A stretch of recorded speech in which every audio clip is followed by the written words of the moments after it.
samahan niyo ko sa ride ko ngayon. Tukodan tayo guys. Let's go! Nakakadaan na ako guys kasi medyo malinis na siya. So may daanan na. Kaya makakapag-brake na. Okay, nasa gilid na lang yung mga putik. Thank you Lord. Back to normal na ulit guys. Kaya nyo? Okay guys, nasa Azucena Street na tayo. 7.3 8.2 11. After nung 11% gradient guys, may puro palusong to. Aahonin natin yan pabalik. Okay, nasa silangan na tayo guys sa Mateo Rizal. So after ng tuloy guys, ito yung kasunog. 17 to 18% ang gradient ito. Pumunta rin na tayo guys. Ganyan po. So nasa baba pa lang tayo ng Tukadon guys.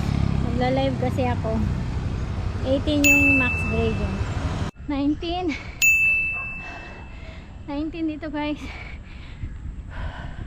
Ito 16. Dito 13 to 17 ang gradient. Tapos ito guys 18 na. Ayan, tok-tok. Ito lang? Oo. Hello. So dito naman sa harapan guys, nagsisimula ang gradient dito sa 14 to 18% ang gradient. Umabot din to ng 18% guys. Over tayo. 4 14 na dito. Dito pa lang tayo. 15 18. Yan guys, oh. 22. Oh my God! 22 ang max gradient dito. So dito lang sa Tukadon guys ha, 22% ang max gradient nito. Dito sa Tuktok guys, nagsisimula siya sa 12 to 23% ang gradient guys. 23% to guys. Kinuha ko siya dun sa huling live ko nasa FB ko. 23. Sa Tuktok yan guys. So yun guys. Ha! Morning po. Hindi.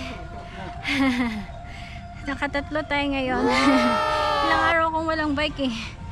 So 22 ang max gradient dito guys. Sabi ko na inulit ko lang eh. Dapat dalawa lang ako kanina eh.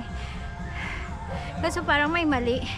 Kasi yung unang live ko 22. So ngayon pahinga lang ako saglit. So uwi na. Bye bye.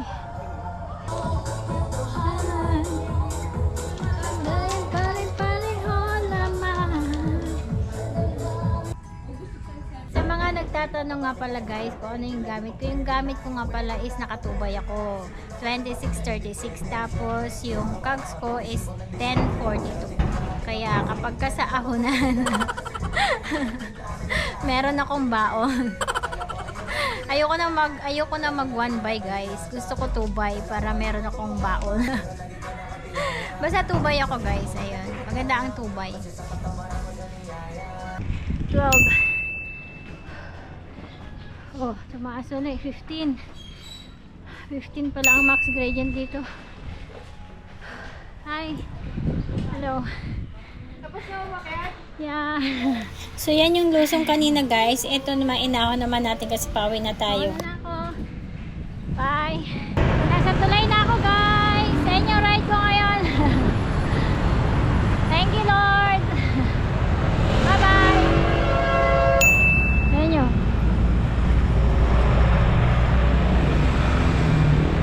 Kami naglilinis ngayon guys. Wow, kaya naman na pala malinis na yung nililinisan nila oh. Wow.